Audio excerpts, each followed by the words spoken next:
Saisie et attribution, quelles sont les conditions, à quoi ça sert, reste connecté, on va voir ça tout de suite. Minute juridique. Je m'appelle Émilie Vergne et je suis avocate au barreau de Paris. Si tu cherches plus d'infos, je t'invite à lire ce qui est écrit en dessous de l'écran. En attendant, on va rentrer dans le vif du sujet. À tout de suite. Ce qu'il faut savoir, c'est que quand on parle de saisie-attribution, ça veut dire qu'il y a un débiteur quelque part et un créancier de l'autre. Le débiteur, c'est celui qui doit de l'argent et le créancier, c'est celui qui va recevoir de l'argent. S'il y a une saisie-attribution, il y a l'intervention d'un tiers dans cette équation et c'est souvent la banque. Il va y avoir le créancier qui va faire appel à la banque et qui va demander à la banque de bloquer l'argent que détient le débiteur à hauteur du montant de la créance qui est due par le débiteur au créancier. Plus concrètement, si vous êtes débiteur et que vous n'exécutez pas votre obligation, eh bien votre créancier va faire appel à votre banque pour saisir, c'est-à-dire bloquer une certaine somme d'argent. Cette somme correspond au montant que vous devez et du coup, eh bien, vous n'aurez plus accès à cette somme. C'est comme si elle avait disparu de votre compte.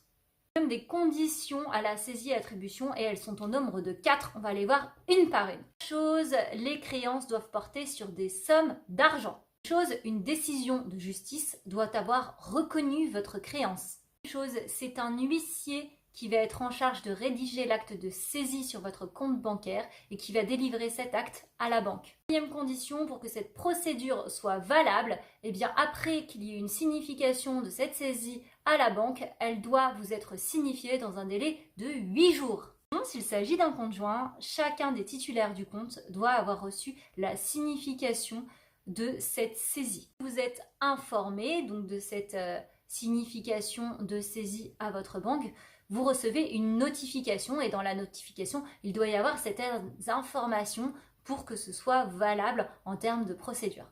Il doit y avoir la copie du procès verbal de signification de la saisie ainsi que la reproduction de tous les documents, de tous les renseignements que la banque a donnés à votre créancier. Ensuite, il doit y avoir des renseignements concernant votre voie de recours, c'est-à-dire que vous avez 1 mois pour contester devant le juge de l'exécution cette saisie. Donc il doit y avoir ça. On doit vous noter très clairement la date à laquelle votre délai de recours expire et on doit également vous informer que non seulement il va falloir que vous fassiez une assignation devant le juge de l'exécution comme je vous l'ai dit, mais également il va falloir écrire un courrier AR à l'huissier comme quoi vous contestez la saisie. Il doit y avoir également la mention du juge compétent pour la saisine, donc comme je vous ai dit, c'est le juge de l'exécution. Dernier point, on doit absolument vous indiquer le montant qui reste à votre disposition et sur quel compte il est disponible. Dans les conséquences de cette saisie, eh bien, il faut savoir que pendant les 15 jours ouvrables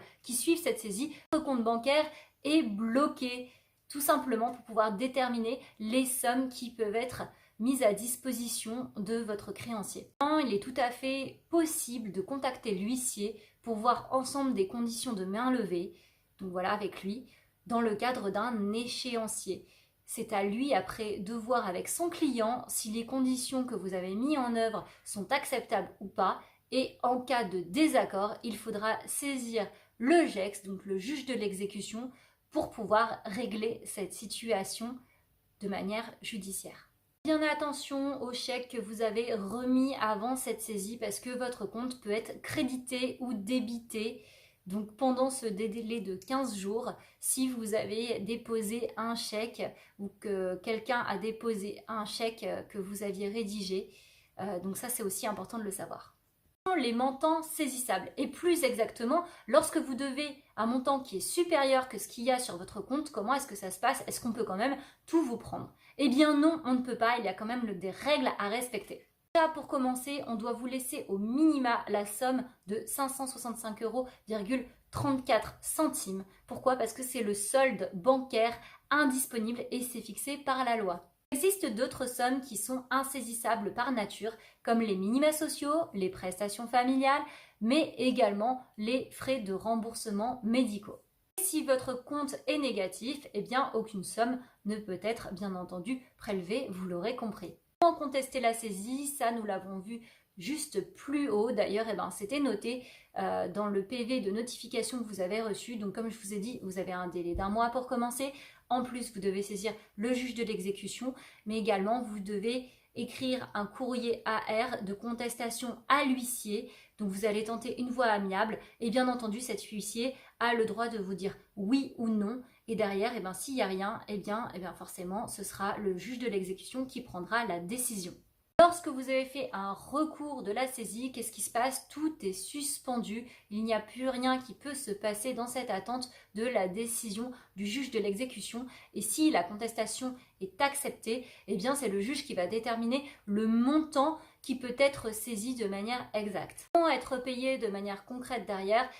C'est simple, la saisie donne une suite effective, soit parce que vous n'avez pas contesté tout simplement la saisie, soit parce que vous l'avez contestée et que derrière, le juge de l'exécution a rendu une ordonnance de rejet. Dans ce cas-là, c'est la banque qui va payer la somme qui est due par le débiteur au créancier. Si vous avez plus de questions, je vais vous inviter à me contacter. Dans le cadre d'une consultation juridique, je me ferai le plaisir de vous accueillir et de répondre à chacune de vos questions de manière personnalisée afin que nous montions un dossier de manière effective et efficiente. En attendant, je vous remercie pour votre écoute. Si vous avez aimé la vidéo, je vais vous inviter à vous abonner à la chaîne, à la liker, à la commenter et à la partager parce que moi ça m'apporte de la visibilité et je vous en remercie et en plus ça pourrait aider quelqu'un que vous en ayez conscience ou pas.